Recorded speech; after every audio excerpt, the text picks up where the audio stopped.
আপনারা যখন সরকারি হাসপাতালে যাচ্ছেন শহীদ পরিবারের সদস্য হিসেবে কাকে গিয়ে আপনি বলবেন যে আমি শহীদ পরিবারের সদস্য, আমার চিকিৎসাটা যাতে যে ফাস্ট ট্র্যাক করার কথা সেটা আপনি কাকে গিয়ে বলবেন সেটা জানেন না।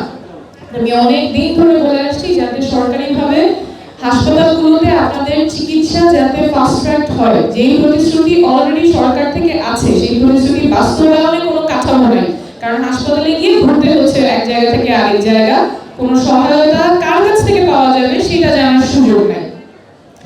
আহত যারা আছেন অনেকে সুস্থ হয়ে গেছেন, কিন্তু অনেকের লম্বা একটা চিকিৎসার মধ্যে দিয়ে যেতে হচ্ছে, আবার অনেকের চিকিৎসার প্রয়োজন হচ্ছে। সেই চিকিৎসার জন্য কার কাছে যাবেন, যেই চিকিৎসার খরচটা হবে সেই খরচটা কিভাবে আসবে, কোত্থেকে আসবে সেই ব্যাপারেও সুনির্দিষ্ট পথরেখা নাই। এই ব্যাপারে তথ্যের ঘাটতি আছে। তো তাহলে আমার যদিও আমাদের কাছে প্রতিশ্রুতি আছে যে শহীদ পরিবারের যারা সদস্য আছেন, যারা আহত আছেন তাদের চিকিৎসা সর্বোচ্চ গুরুত্ব পাবে, কথা আছে কিন্তু কাজে নাই। যখন বাস্তবে আপনারা হাসপাতালে যাচ্ছেন সেখানে কার কাছ থেকে গিয়ে আসলে এই সর্বোচ্চ গুরুত্বটা পাওয়া যাবে সেই ব্যাপারে কোনো মেকানিজম এখন পর্যন্ত প্রতিষ্ঠিত হয়নি, এবং সেটা খুবই খুবই লজ্জাজনক আমাদের জন্য। পদ্মা সেতু, মেট্রো রেল এবং এলিভেটেড এক্সপ্রেসওয়ে নির্মাণের গর্বিত অংশীদার বসুন্ধরা সিমেন্ট।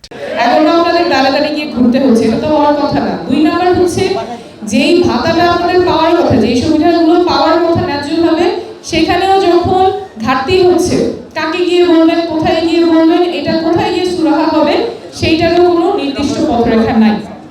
তো বারবার ভোগান্তির শিকার হতে হচ্ছে, কিন্তু এই ভোগান্তিগুলি তো শিকার হওয়ার কথা না। কারণ একটা নিয়মতান্ত্রিক অবস্থায় আপনার যেই ভাতা পাওয়ার কথা, যেই সুবিধাগুলো ন্যায্য সুবিধাগুলো পাওয়ার কথা, চিকিৎসার ক্ষেত্রে যে অগ্রাধিকার পাওয়ার কথা, সেইগুলো বাস্তবায়নের জন্য কাঠামোগুলো তৈরি করা হয়নি। এখানে যারা আছেন, রেলেভেন্ট মন্ত্রণালয়ে নাই, কিন্তু তারপরেও যারা আছেন আমি তাদেরকে অনুরোধ করব যে এই কাঠামোটা যাতে হয়, যাতে করে ভোগান্তি ছাড়া আমাদের আহতরা, আমাদের শহীদ পরিবারেরা যথাযথ চিকিৎসা পান, সেই ব্যবস্থাটা আমাদের করতে হবে। অনেক সময় পার হয়ে গেছে, এখন পর্যন্ত এই ব্যবস্থাটা ঠিক নাই। এটার কোনো অর্থ হতে পারে না যে আমি হাসপাতালে গিয়ে কাকে বলবো। আপনারা যখন হাসপাতালে যাচ্ছেন বারবার চিকিৎসা যাদের প্রয়োজন হচ্ছে তারা কোথায় গিয়ে বলবেন সেই জায়গাটা অবশ্যই সুনির্দিষ্ট থাকা উচিত। একটা যদি হটলাইন থাকে যে কোন জায়গায় গিয়ে বলবেন, অথবা জেলায় জেলায় একটা কন্ট্যাক্ট পয়েন্ট, যে এই মানুষটাকে বা এই ব্যক্তিটাকে বললে আপনারা তখন আপনাদের যে প্রয়োজনগুলো আছে, ন্যায্য যেই পাওনাগুলো আছে সেগুলো যাতে আপনারা পেতে পারেন। 3 নম্বর যে কথাটা সেটা হচ্ছে পুনর্বাসন।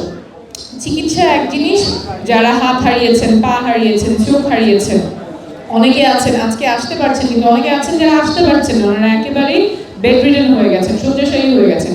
তো এই মানুষগুলোর তো পুনর্বাসন করার প্রয়োজন, সেই পুনর্বাসনের কিন্তু প্ল্যানটা আমাদের সামনে নাই। পুনর্বাসন বলতে যারা হাত হারিয়েছেন, একদম স্বাভাবিক জীবনের কাছাকাছি কতটুকু যাওয়া যায়, সেখানে কতখানি সহায়তা করা যায়, এই জায়গায় তো আমাদের যেতে হবে। সেই জায়গায়ও কোনো প্ল্যান নাই, কোনো পরিকল্পনা নাই। এই জায়গাটা আমরা দেখতে চাই না এরকম থাকুক। আমাদের যারা আহতরা আছেন, শহীদ পরিবারে যারা আছেন, তাদের পুনর্বাসনের যাতে একটা সামগ্রিক পরিকল্পনা হয়, এই জায়গাটাতে নজর দিতে হবে। সর্বশেষ যেটা বলতে চাই সেটা হচ্ছে মানসিক স্বাস্থ্য। প্রথম যখন একটা ট্রমা কাটিয়ে উঠছে তখন একরকম থাকে, কিন্তু যত দিন যায় এই যে যারা আহত হয়েছে, যারা শহীদ পরিবারের আছেন, তাদের মানসিক স্বাস্থ্যের অনেকেরই বিপর্যয় হচ্ছে। অনেকেই বাসায় আটকে আছেন, স্বাভাবিক জীবনযাপন করতে পারছেন না। সেই যে ছেলে হারানোর শোক বা মেয়ে হারানোর শোক এবং অন্যান্য অনেকগুলো ঘটনার মধ্য দিয়ে তাদের মানসিক স্বাস্থ্যের বিপর্যয় হচ্ছে। এই জায়গাটাতেও একটা সুনির্দিষ্ট পরিকল্পনার প্রয়োজন, এবং সরকারিভাবেই যাতে এটার ব্যবস্থা হয়। যাদের কাউন্সেলিং প্রয়োজন হয় সেটা যাতে সরকারিভাবেই প্রোভাইড করা হয়, এবং কিভাবে করা হবে সেটারও একটা সুনির্দিষ্ট পথরেখা প্রয়োজন। নাহলে আমরা আবার একটা বিপর্যয়ের দিকে যাচ্ছি, কোনো প্রস্তুতি ছাড়া, কোনো পরিকল্পনা ছাড়া।